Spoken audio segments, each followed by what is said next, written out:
Hello, my darling listeners. It's me, Fax5'em, and I'm back, feeling a bit more awake now. Hopefully I can stay awake. As I've been getting through Thunder on the Right, I found one figure occasionally referenced, Mr. David L. McDonald. Now, at the time Thunder on the Right was written, David McDonald was still alive. He was shot down in a plane in 1985, 86 or so. Put bluntly, David McDonald was downright insane. And this dude got elected to Congress. Found a neat article about him from 2018. And you know what? I think we can all enjoy some classic far-right insanity. Hopefully. Oh god. These old school far-right guys have just taken over the whole GOP. Ay fucking day. Well, let's get into this bad boy. The congressman who created his own deep state. Really.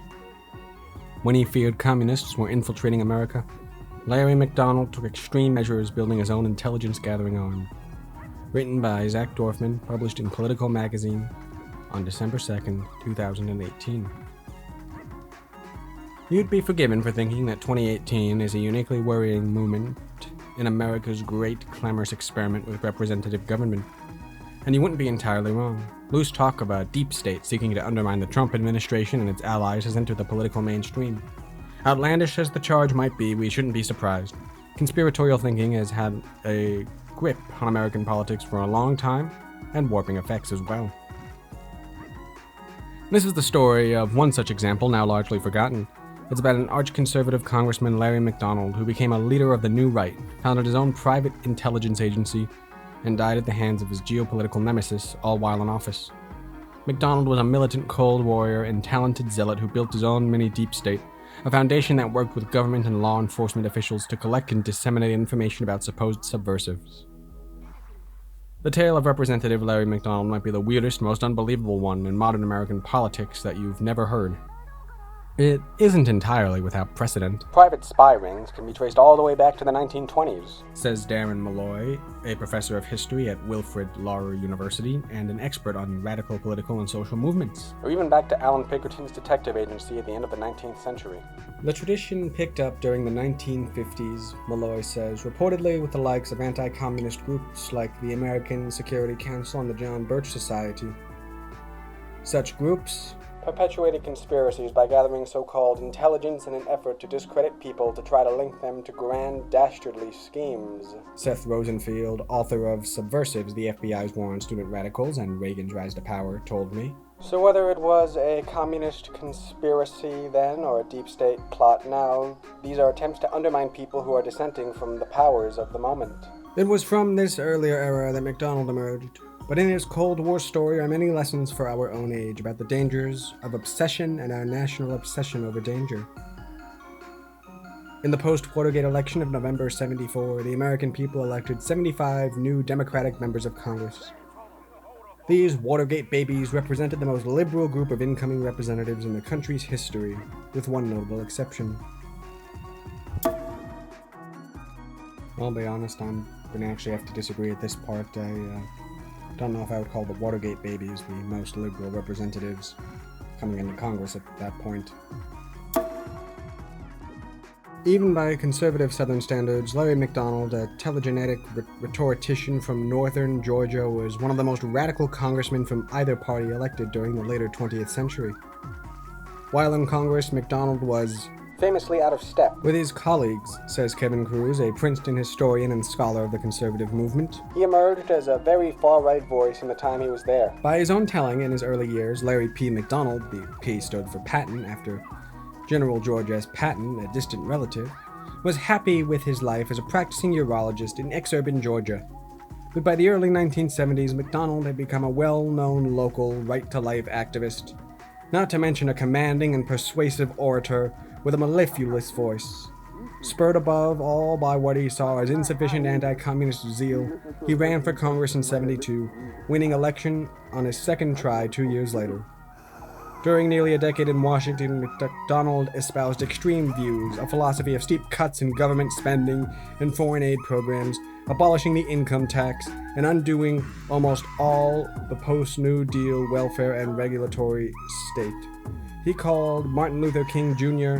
wedded to violence and opposed a federal holiday in King's name. He kept a framed portrait of Spanish dictator Fransisco Franco in his office. I want you all to keep that in your back pocket for now. The knowledge that he kept a framed portrait of Spanish dictator Fransisco Franco on his desk or in his office. It'll come back later. Well, part of it will. Actually, it probably won't even take much later. You'll see what I mean. Also, I can't help but comment on his comments on MLK. But no, as everyone knows, MLK was actually a conservative. Just ask the conservatives what they thought of him at the time. Okay. He opposed subsidized school lunches and all federal funding for education, and argued for a complete loosening of gun laws and the deportation of illegal aliens. He emphasized America's Christian heritage.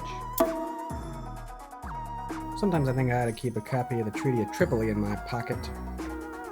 For anyone unaware, the Treaty of Tripoli was a treaty that the United States signed with the Ottoman Empire and, let's see, it's on the Wikipedia page, Bey and subjects of Tripoli of Barbary, right, in 1796. Article 11 of it famously says, "The government of the United States of America is not in any sense founded on the Christian religion." This was signed by John Adams and unanimously ratified by the Senate. Of course, these far-right ding-dongs don't really care much about actual facts as much as a romanticized myth that they can cling to. I wonder how they would react to the Treaty of Tripoli. And he decried the welfare state's road to totalitarianism. You know, I forgot how little time this took. I'm just going to put a little clip of old General Frankie on the screen for y'alls. Un Estado totalitario armonizará en España el funcionamiento de todas las capacidades y energías del país, en el que dentro de la unidad nacional el trabajo, estimado como el más ineludible de los deberes, será el único exponente de la voluntad popular. Yeah. Totally against totalitarianism. He's so against totalitarianism that he keeps a picture in his office of a man who was proud to announce, what did Franco call it again? Un Estado totalitario? Seriously, it's just the rank, hypocrisy, the general lack of consistency. He'll talk all about big government and liberty, but really he just wants the state to be all-powerful enough to crack down on people he doesn't like. How else can you justify putting a picture of Franco in your office while attacking totalitarianism and conveniently ignoring the fact that Franco himself was proud to establish un Estado totalitario and America's retreat from greatness? One of McDonald's Republican congressional challengers excoriated him publicly as a fascist. The columnist Jack Anderson called him a Bush League McCarthy. As his star rose in the early 1980s, McDonald, though still a Democrat, became a national force for the New Right, the movement of conservative Christian and other ideologically orthodox organizations that pried power away from the Republican political establishment, forging close relations with Jerry Falwell and his moral majority, Senator Jesse Helms, and Richard Viguerie, the godfather of conservative direct mail campaigns. Kinda neat seeing Viguerie referenced here. Going through Thunder on the Right, Viguerie's basically the main character of that book. Well, maybe not the main character, but... No, actually, yeah, I'd say that if Thunder on the Right were some sort of, fictional ensemble cast, then Viguerie would be like the main guy on that ensemble cast. Amusingly, Viguerie, I think he's still alive. I should try to contact him, see what he's up to. McDonald was also aligned with the conservative financier Nelson Baker Hunt, and all-star Republican strategist Lee Atwater worked on his 1980 campaign. In Congress, McDonald's closest confidant and voting partner was another doctor with outre views, Ron Paul. But national security was McDonald's animating issue. Larry was very concerned about security, Kathy McDonald, the congressman's widow, told me by phone. He felt that we weren't focused enough on national defense and on the deterioration of American sovereignty. More specifically, he warned of a communist conspiracy against America that, in his words, permeated virtually every level of society. This internal subversion by secret Red sympathizers in McDonald's thinking was the single greatest threat to America. For McDonald, the Soviets were endowed with an almost cosmic menace. "We are at war," he once said. "It's an economic war. It's a war of subversion. It's a war of espionage. It's a war of ideas. And it's a war of terrorism. And it's a war of infiltration." The congressman's views were closely in line with those of the John Birch Society, whose members believed treasonous American elites were facilitating the communist plot. The Birchers once accused Dwight Eisenhower of being a dedicated, conscious agent of the communist conspiracy. Mainstream conservatives famously excised the Birchers in the 60s, but McDonald was a true believer. His first wife, Anna, once estimated that over the years, he had hosted 10,000 people in his living room for Bircher-inspired lectures and documentaries, according to a 1980 profile of McDonald in the Atlanta Constitution. For his efforts, Birchers nationwide repaid Donald with financial support in his campaigns. In '82, while a sitting congressman, McDonald was named the John Birch Society's national chairman. He zipped around Washington in a black Mercedes-Benz with JBS-1 vanity plates. John Birch Society 1. With the Birch Society, says Kathy McDonald, Larry went knocking door to door talking to people. The society was focused on getting information out to the average American. They were painted as wackos, but they're not. They're very good patriotic Americans. I remember the first episode I did of my reading series, the pseudo-conservative revolt. One thing that Hofstadter talked about was how confused he was as to why so many Birchers and Bircher-adjacent individuals would just devote so much time, energy, money, and other resources to these campaigns. It does take a lot of time and energy and resources, to knock door to door. And yet, at the same time, I can't help but feel a little envious. As a milquetoast social democrat, which, by American standards, makes me Stalin 2.0, it always bugs me to see so many lefty folks just succumb to doomerism the instant shit doesn't work out. Like, come on. You gotta build power somehow. McDonald's sense of besiegement bled into his personal life. He often wore a bulletproof vest. His brother told the Atlanta Constitution in 1983. He kept significant assets in silver. At least one report from the same paper also said he stocked purified drinking water and dehydrated food in his living room. A legendary teetotaler, McDonald also reportedly abstained, at least some of the time, from other pleasures of the flesh. "We are at war," his ex-wife said the future congressman once told her, according to the Atlanta Constitution. "And people do not make love in wartime." Alright, so I just checked his Wikipedia page. He apparently served in the Navy, and I'm just thinking, it's the Navy in the 50s.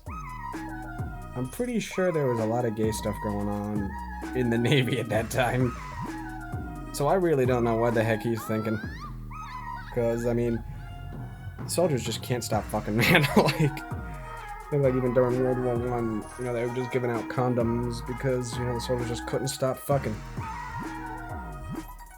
In fact, not even just World War I, just in general. I think that soldiers are generally given prophylactic because they just can't stop fucking.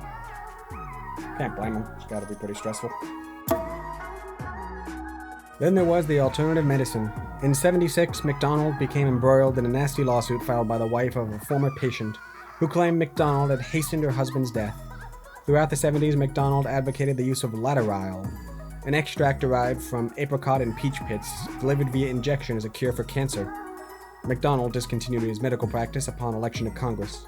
In '63, the FDA had said laterile had no medical value and was potentially poisonous to users, forbidding its interstate sale, but that did little to deter its boosters, many of whom were affiliated with the Birch Society. Alright, what is it with far-right wackos and alternative medicine? I mean, even nowadays, we had the far-right nut jobs promoting hydroxychloroquine and later ivermectin. They just conveniently dropped hydroxychloroquine, I guess, as cures for COVID. But, it just seems to be so consistent. In the 60s, 70s, you had lateral, which was pushed by the John Birch Society. Nowadays, it's hydroxychloroquine and, less hydroxychloroquine. They just conveniently kind of let that one die out. Now it's mostly ivermectin. And I'm pretty sure there were plenty of other weird quack medical cures pushed by these far-right nutcases over the years. Why do they keep doing that? It's just so oddly consistent. McDonald was ordered to pay thousands of dollars in the malpractice suit, yet he faced no consequences when in October 76, an Atlanta Constitution reporter conducted an undercover investigation and found that one of McDonald's closest confidants, a fellow Georgia physician, was requesting that patients seeking lateral treatment make their checks out to the Larry McDonald for Congress campaign. A far-right nutcase flouting the laws and getting no consequences. Some things never change. Then there was the potential gun-running scandal. By 77, there were multiple news reports that McDonald, who said he personally owned about 200 firearms, was the subject of an active grand jury proceeding over potential felony weapons registration violations. According to Atlanta Constitution, the Bureau of Alcohol, Tobacco, and Firearms launched an investigation into whether McDonald in 74 had induced terminally ill, lateral-using patients to sign stacks of federal firearm purchase forms in their own names, obscuring the true owner of the guns, McDonald. Larry was a hunter, recalls Kathy McDonald, and he did have quite a few firearms. But she calls the news reports on the subject exaggerated. Allegedly, McDonald stockpiled the guns at the very same lateral administering doctor's office that had doubled as his campaign headquarters, the Constitution reported. McDonald, who told associates his weapons purchases were in anticipation of a possible communist invasion or insurrection in the U.S., also appeared to sell the guns. Multiple associates said he told them he could obtain untraceable weapons for them, and at least one person told the Constitution that he actually purchased such fraudulently acquired weapons from McDonald. After all that, however, the investigation appeared to sputter and charges were never filed. Soon enough, though, it would be clear that alleged medical malpractice, campaign fraud, and gun running were the least of McDonald's concerns. From 1974 onward, McDonald was in Congress, but he was not of it. He did not fret over much about legal or legislative minutiae, or spend his days backslapping or gad-handling with other legislators for his piece of the pork barrel. He had much grander priorities. America was at war, and post-church committee intelligence reforms had crippled the government's ability to ferret out enemies in its midst. A bit of context for anyone who is unaware. The church committee from 1975 was a senatorial committee that the feds undertook to investigate alleged abuses by the CIA, as well as, the NSA, the FBI, and IRS. It was chaired by Idaho Senator Frank Church, a Democrat from Idaho. Yes, Democrat from Idaho. You heard that right. Democrat from Idaho. Okay, so according to its wiki page, the most shocking revelations from the committee include Project MKUltra, COINTELPRO, Family Jewels, which was a CIA program to covertly assassinate foreign leaders, Operation Mockingbird, the whole Mockingbird media, and Project Shamrock. Basically, the result of this was, laws were passed to tighten what these various agencies were allowed to do. I personally find this interesting because nowadays you find these far-right conspiracists talking about, the Mockingbird media and that sort of thing, which came from the exact same committee that the precursors to these far-right conspiracists loathed. Because apparently totalitarianism is only when the government actually uses its massive budget to help people. When the government uses its massive budget to inflict pain upon others you don't like, that's apparently okay. So he founded his own intelligence network. It started as an in-house operation. When McDonald entered Congress, he tried to land a spot on the Internal Security Committee, the successor to the notorious House Committee on Un-American Activities, or HWAC. But there wasn't much appetite in Congress anymore for rooting out subversives, and the committee was in the process of being dissolved. So according to a 1981 Constitution article, McDonald instead hired former WHAC committee staffers to work in his congressional office and continue their research on domestic threats under his tutelage. One of these hires, Louise Rees, was also a former undercover FBI and police informant who had reported on the activities of leftists up and down the East Coast. According to the same article, McDonald arranged for these staffers to work out of an office adjacent to his main congressional quarters with a separate door, effectively sealing off the employees from prying outsiders. Another of McDonald's researchers, a former military intelligence officer, bragged to the Constitution about FBI agents and police officers visiting to pick up the staffers' latest research into left-wing groups. In 1979, McDonald embarked on his most ambitious project yet, establishing his own foundation, which would in fact serve as a massive intelligence clearinghouse. The organization was called Western Goals, and it set up shop in a 200-year-old townhouse in Alexandria, Virginia.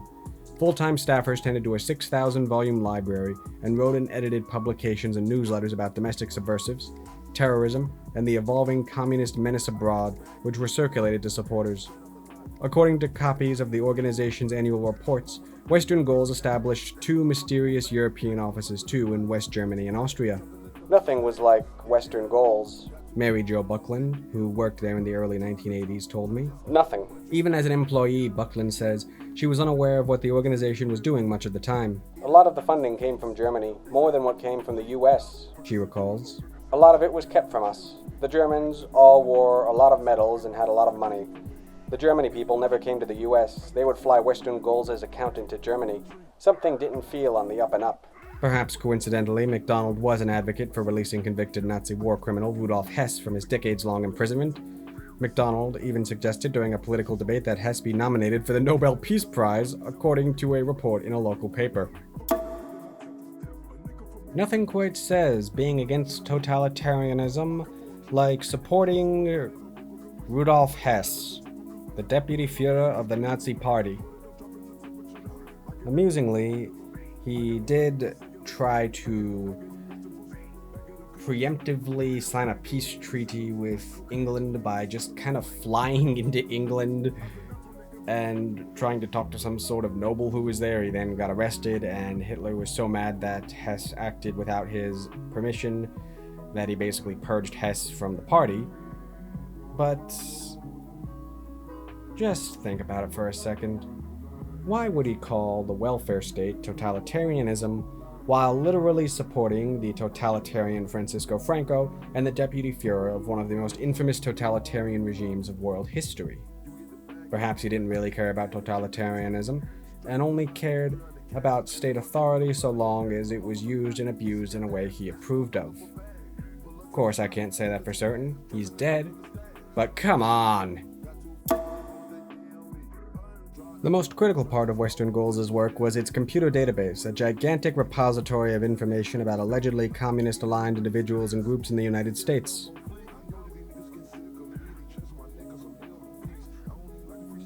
Congressman McDonald was trying to gather information on subversive activities, have it all in one place. Says Buckland, whose work was largely on the business side of the foundation. She says there was a staffer at Western Goals' office whose sole job was to enter information into its database. All day, every day. The organization was relatively open about its database. It is featured in Western Goals' annual reports, which I found at the Hoover Institution's archives at Stanford University. A key Western Goals employee was John Rees, Louise's husband. According to Break-ins, Death Threats, and the FBI, the Covert War Against the Central America Movement, a 1987 book by Boston Globe journalist Ross Gelspan, John Rees set up the Western Goals computer database and wrote many of its published reports. Improbably, he considered himself a journalist by profession. Going back to the 60s, Rees had worked as an FBI and police informant. He once went undercover as a Roman Catholic priest and anti-nuclear activist to infiltrate student groups. At Western Goals, he used his connections with law enforcement officials all over the country to solicit information about suspected radicals. Even among other Western Goals employees, Rees was seen as shady, Buckland told me. Indeed, not all law enforcement officials appeared to be taken by Rees. A declassified FBI file from the 60s before Western Goals existed called him a name-dropper and an opportunist without scruples. By the early 80s, thanks to McDonald's far-flung network of donors and supporters, Western Goals' average yearly budget was swelling, rising nearly $500,000 in 1983, according to journalists John Lee Anderson and Scott Anderson, and the group had attracted a host of prominent figures to its cause. The number of full-time employees, though, remained small, fewer than 10. Board members included Roy Cohn. Oy vey, that guy. I could talk for what feels like forever about that guy. You know, in that iconic, what is it? Like that iconic line from the Arnold McCarthy hearing, or what was it? It's like, have you no sense of decency, sir, at long last? Or Roy Cohn was actually there.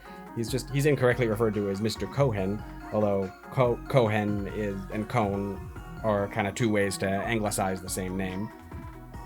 But, oh god, Roy Cohn. Like, oh my god. Honestly, one thing I'm going to say about him, that guy was like a super liar, okay? Like, just to tell you about how much of a liar he was, alright? He was extremely gay, and by extremely gay, I mean he was the kind of guy who would go to gay clubs and just, get some new fresh lay every night while continually denying actually being gay. He actually got AIDS and regularly denied having AIDS. The thing is, he knew he had AIDS. I know he wasn't just convincing himself this was the truth, because he used his political connections to basically be put on the short list for experimental AIDS treatments.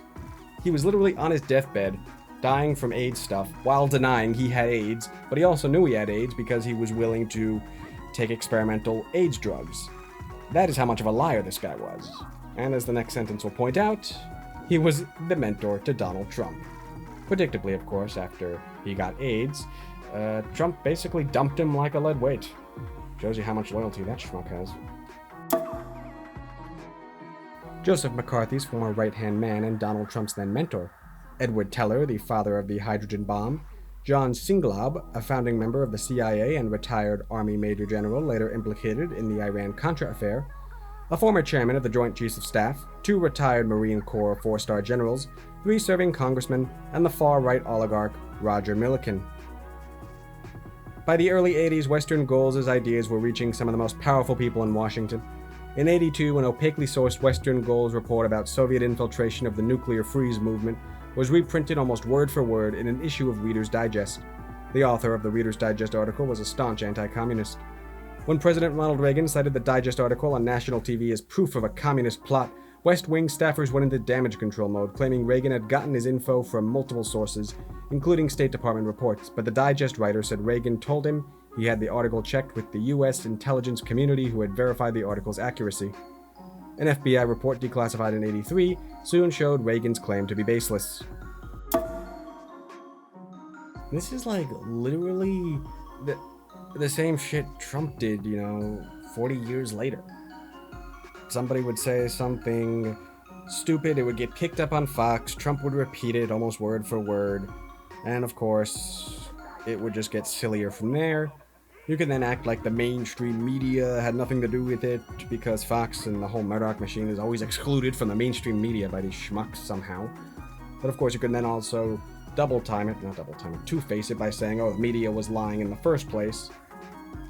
And I don't know, it's just old school double think. That's the word. Ugh. According to break-ins, death threats, and the FBI, the State Department in '82 used a similarly unverified Western Goals report passed to the org by the FBI to publicly label the Women's International League for Peace and Freedom, a venerable U.S. pacifist organization, as a communist front. WILPF, incensed, filed a Freedom of Information Act request, which revealed that the State Department authors had copied, word for word, the Western Goals report on reputed Soviet front groups. The department was later forced to withdraw its claim. Western Goals' connections to national and local U.S. law enforcement and intelligence agencies were close and sometimes disquieting. In the 80s, 2 former Western Goals employees told the Boston Globe that the organization's publications were almost exclusively circulated to the DEA, ATF, FBI, CIA, and police departments across the country. According to a recently declassified 1985 CIA document, the agency's then director, William Casey, once even recommended a Western Goals report about Marxism to a confidant. I don't get it. Like, these lefty nerd groups, and I'm just going to call them that for now, nerd groups. these think tanks, these, whatever you want to call them. They can spend years and however much money they have, hiring professors and other nerds to come up with these policy proposals, and maybe they'll get some likes on Twitter or something, but they just never go anywhere. And if anyone tries to actually implement them into law or even pass them around various agencies, you'll get smeared as a communist and you'll get entire right-wing rage machine mobs sent out to get you. But when it comes to these far-right things, you just gotta go commie, commie, commie, and it ends up in like every fucking cop's mailbox, whether it be federal, local, or state cop. It just ends up there, and that's normal.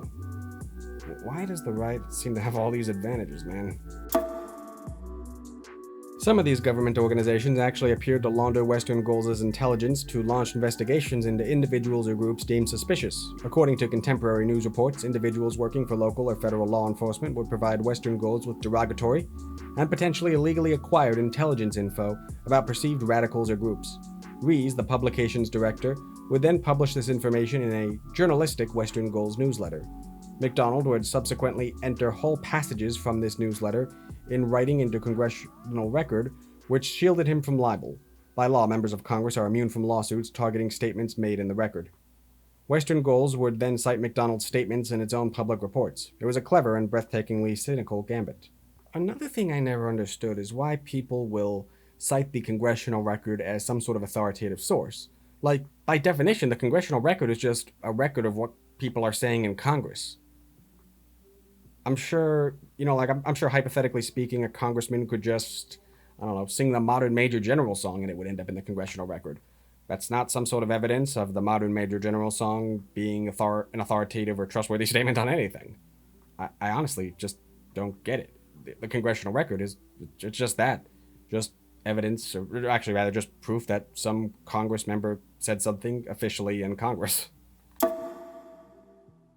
In hindsight, the public blow-up was as spectacular as it was inevitable. In January of '83, the Los Angeles Times reported that a veteran officer with the LAPD's intelligence gathering arm named J. Paul was found to be illegally storing 180 boxes of LAPD materials running 500,000 pages in length, including confidential files in a garage behind his wife's law office in Long Beach. The files, political dossiers about individuals and groups such as civil rights organizations, weren't supposed to exist anymore. A 1975 city law had required the destruction of 6 tons of these types of records. I'm not going to say I'm surprised, but, well, let's be real here. There's something always especially insulting about police having a flagrant disregard for the law. No, this is America, alright, you're entitled to your opinion on police officers as individuals, the role that the police should have in society, different police departments, etc. But one thing is consistent: it is the police officers or the police force's job to enforce the law and to maintain the law. And when police officers have such flagrant disregard for the law, it hurts extra hard. Like the people who are supposed to be enforcing the law disregarding the law. And one thing I have to say is, conservatives wonder why the left hates police so much. Well, when the police officers, over the course of many decades, show such flagrant disregard for the law, it really creates a level of cynicism that's hard to compare. You expect a criminal to act like a criminal. You expect a police officer to act better. In his wife's law office, Paul had also installed a state-of-the-art $100,000 computer system, a computer owned by Western Goals and connected to its main computer system in Alexandria. For 2 years, the LA Times reported Paul had been entering vast amounts of information, by some reports more than 6,000 files, into this computer, apparently from other law enforcement agencies as well as from his own purloined trove of data. He also reportedly had access to a password-protected terrorism tracking database from the RAND Corporation, which he likewise entered into the Western Goals computer. A RAND employee told the LA Times he had been led to believe that Paul was accessing the information, which was unclassified, in his capacity as a police officer. For their troubles, Western Goals paid Paul's wife a $30,000 per year maintenance fee.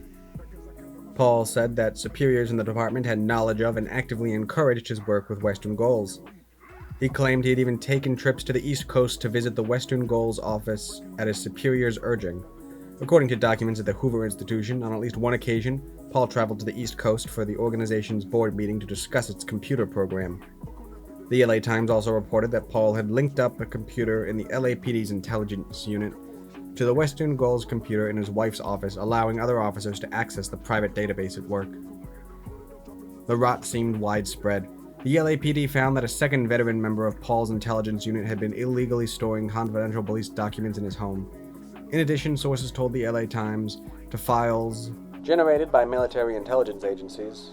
A former LA County official also claimed that former police officers had secretly asked him to store files on their behalf to prevent them from being destroyed, and that a branch of the U.S. military had retrieved some of them.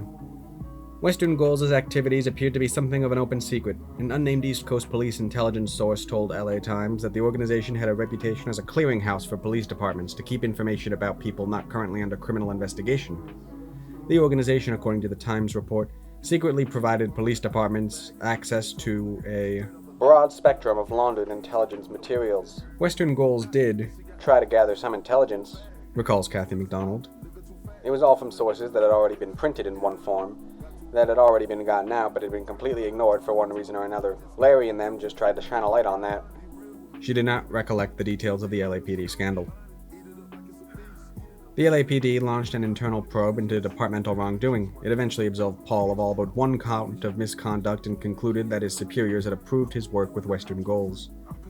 The ACLU also filed a lawsuit against the foundation on behalf of a number of LA-based civil society organizations and celebrities, including Joanne Baez, Jackson Brown, Richard Dreyfuss, Norman Lear, Bonnie Raitt, Susan Sarandon, and Studs Terkel, whose civil rights the suit said had been violated by the LAPD's political surveillance activities and Western Goals' dissemination of them. Most ominously, the LA County District Attorney initiated a criminal grand jury probe into Paul's activities. Charges were never filed, however, Paul was quietly reinstated to the LAPD. He retired in 1995. Western Goals was defiant under threat. According to the LA Times, after the LAPD scandal broke, employees physically retrieved computer files from Paul's computer in California and carted them back to Virginia. LAPD investigators traveled to the East Coast to try to negotiate the files' release, but Western Goals refused. The walls were closing in, yet Larry McDonald would not see them collapse entirely. Late on August 30th, 1983, Korean Airlines Flight 007 departed New York bound for Seoul.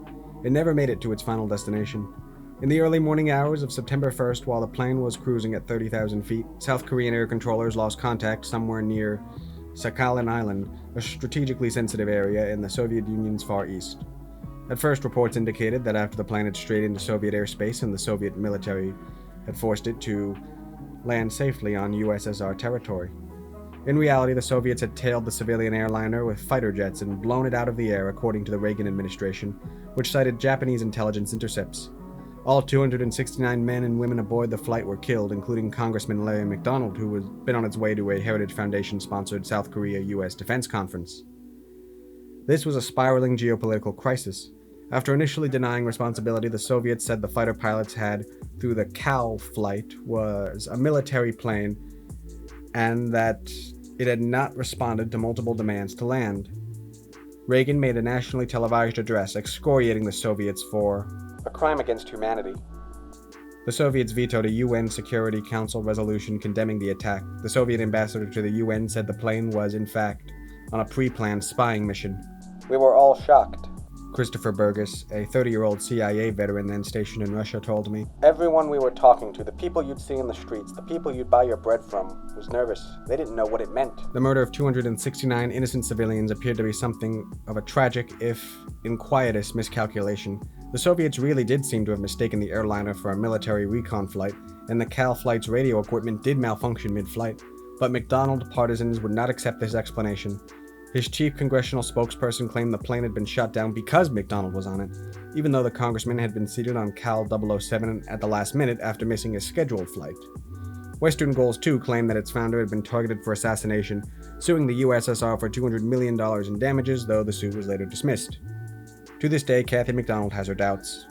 "It makes you really wonder," she says, because as far as the Soviet Union was concerned, Larry was the loudest advocate against communism in Congress at the time. So how amazing and hard to believe that the number one anti-communist in the US was in the plane that was shot down. It's a little hard to swallow that it was an accident. McDonald's funeral, attended by thousands, was a primal scream of the American right. Falwell, Helms, and other conservative luminaries spoke. Christian right organizations sponsored rallies in downtown Atlanta. Korean-American demonstrators burned Soviet flags in a public square. The single most hardline anti-Soviet conspiracist in the entire U.S. Congress had, in the end, been murdered by the evil empire. Within weeks of McDonald's death, Western Goals' acting director, the now-deceased Linda Gruelle, was forced to fly to LA for a grand jury deposition. In exchange for immunity from prosecution, she agreed to provide the LA District Attorney with subpoenaed computer disks and testify about the organization's connections to the department. She admitted that the FBI, CIA, and other government agencies had used information collected by Western Goals. According to Buckland, the former Western Goals employee, the LAPD flew her to California for questioning. Paul was very upset that I was there. She recalled. For the LAPD to fly me to LA, it meant McDonald had a lot of information. Meanwhile, John Rees refused to answer his subpoena from the LA District Attorney, citing journalistic privilege. He even told the Philly Inquirer he still had networks of police contacts feeding him information and that Paul's superiors in the LAPD had known about his work with the organization and had employed Western Goals material during their investigations. Back in Georgia, things were getting even stranger. At the urging of several new right giants, Kathy McDonald declared herself a candidate in the special election to replace her husband. It was, she recalls, the most difficult thing she ever had to do in her life. She faced an unusual deep-pocketed foe. In 1978, Larry Flint, the publisher of Hustler magazine, had faced an obscenity charge in Gwinnett County, Georgia, near McDonald's hometown. During the trial, Flint survived an assassination attempt by a serial-killing white supremacist terrorist who objected to the interracial pornography in Flint's magazine. Flint was left wheelchair-bound for life. He believed, without evidence, that McDonald was involved in the plot and saw Kathy McDonald's campaign as an opportunity for payback. So he took out full-page ads in both of Atlanta's major newspapers decrying her candidacy, paid for anti-McDonald radio spots, and funneled money to two of her competitors in the Democratic primary. She lost in a runoff. Western Goals, however, limped on. The organization started fundraising for the anti-communist Nicaraguan Contras in 1983, as soon as Congress had forbidden the Reagan administration from providing U.S. support. By 85, Western Goals was funding 2,000-person Contra military brigades, the Larry McDonald Task Force. Singlaub, a Western Goals board member, had become a crucial intermediary in National Security Council staffer Oliver North's illegal weapons procurement network. Bereft of independent financial support and lacking McDonald's guiding hand, Western Goals became a shell for laundering funds for the Contras. In '86, Iran-Contra exploded into public view, dragging key Western Goals board members, including Singlaub, in front of Congress and killing off what little was left of organization, with one potential exception. After departing Western Goals in the aftermath of McDonald's death, John Rees founded the Maldon Institute, a small nonprofit largely funded by the powerful philanthropic right-wing Scafee family. From the 80s through the early 2010s, Maldon appeared in a small way to carry on Western Goals' work, bragging on its website, since taken down, of connections to former US and European intelligence officials that it paid for information.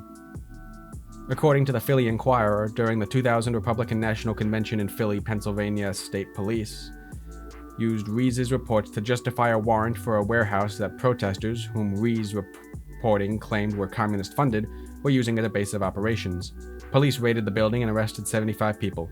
The same year, Rees organized an anti-terrorism conference attended by FBI agents and representatives of police department, the Inquirer reported. Attempts to locate Rees for this story were unsuccessful. The conspiratorial mindset that relegated Larry McDonald to the fringes has become surprisingly mainstream today. Tinfoil-hatted fanatics decrying globalists, wink, like George Soros, or frothing over a fictitious pedophile ring in a pizza parlor, are a disturbingly pedestrian aspect of our politics. Politicians subtly and not so subtly cultivate extremists for expediency and electoral gain. The man who rose to power on the racist lie that Barack Obama was not born in the United States succeeded him as president. Looking back, the story of Western Goals is perhaps a parable for the dark radicalization of the American imagination. In an ever-changing, incomprehensible world, the masses had reached the point where they would, at the same time, believe everything and nothing, think everything was possible and that nothing was true, wrote Hannah Arendt in 1951. Trust in post-World War II sureties declined in the years after Watergate, and has arguably been decreasing precipitously ever since, instead of a chicken in every pot, there's a monster under every bed. Whether we like it or not, we are, to a great extent, living in McDonald's world today. Sometimes the paranoid projecting their vision on others forcibly join us to them, and so, indentured, we all twist in the dark together. After seeing McDonald mentioned at least a couple of times in that book, I forget exactly where, I happened to stumble upon a rather hilarious quote from the man. The drive of the Rockefellers and their allies is to create a one-world government combining super-capitalism and communism under the same tent, all under their control. Do I mean conspiracy? Yes, I do. I'm convinced there is such a plot, international in scope, generations old in planning, and incredibly evil in intent. Supercapitalism and communism. Supercapitalism and communism. Let me just repeat that one more time, alright? Supercapitalism and communism. You know, that specific line reminds me of a classic from our old pal Joey G in his infamous Total War speech. Remember, it's like, Voltaire den totalen Krieg. Specifically, the line I'm referring to is as follows. The goal of Bolshevism is Jewish world revolution. They want to bring chaos to the Reich in Europe, using the resulting hopelessness and desperation to establish their international Bolshevist concealed capitalist tyranny. Bolshevist concealed capitalist tyranny. Bolshevist concealed capitalist tyranny. Yes. Now, I'll make it clear I'm not saying that Larry McDonald was a Nazi or anything like that, but I am going to say that it is rather suspicious that a man who would proselytize himself, or rather promote himself about being all about freedom and being against totalitarianism, kept a framed portrait of a totalitarian dictator in his office, that he argued in favor of not only releasing the deputy Führer of the Nazi Party, but literally awarding him the Nobel Peace Prize, and claims that the Rockefellers are trying to do something which Joseph Goebbels claimed that the Jews were trying to do in the 30s.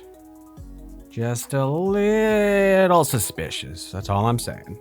This is the level of intellect of the folks I often read about. It's actually quite fun. Would be a lot funnier if it didn't resonate with a lot of people for some reason. Well, what do you think? I don't know. Just comment or something. Like, subscribe, share, whatever all the kids are doing nowadays. This guy. This Larry individual. What a nutbag.